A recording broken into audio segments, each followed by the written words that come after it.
अस्सलाम वालेकुम नाज़रीन, आप मेरा यूट्यूब चैनल देख रहे हैं हकीम शहबाज बलोच। ये मैं कुश्ते निकाल चुका हूँ। अब पिछली वीडियो में मैंने टिकटॉक पे वीडियो डाली थी और मेरे छोटे शॉर्ट क्लिप भी हैं।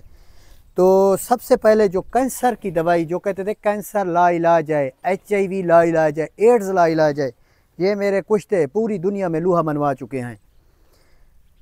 कैंसर कैंसर कैंसर वाली, HIV एड्स वाली। बाकी जो मेरे कुश्ते हैं शुगर वाली, मर्दाना कुव्वत के लिए, मर्दाना कुव्वत के लिए, मर्दाना कुव्वत के लिए, दिमागी कमज़ोरी के लिए, बाकी वो दिमागी कमज़ोरी के लिए।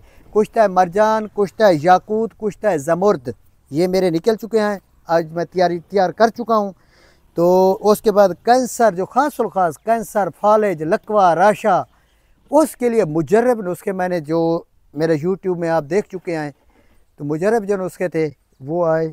कुश्ते में डेली की बुनियाद पे ये निकाल के अब नए डाल रहे हैं। कुश्ता तांबा, दुनिया का अजीम तरीन कुश्ता, आज मैं वो करने लगा हूँ। वो तकरीबन इतना होगा, तकरीबन मैं 2 किलो कनेडा भेजना है, तो वो 2 किलो कुश्ता मैंने करना है तांबा।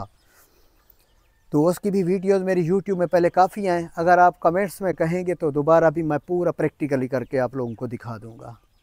शुक्रिया। बाकी रब्ता नंबर ऊपर चल रहा है, आप मुझसे रब्ता कर सकते हैं। शुक्रिया, अल्लाह हाफ़िज़।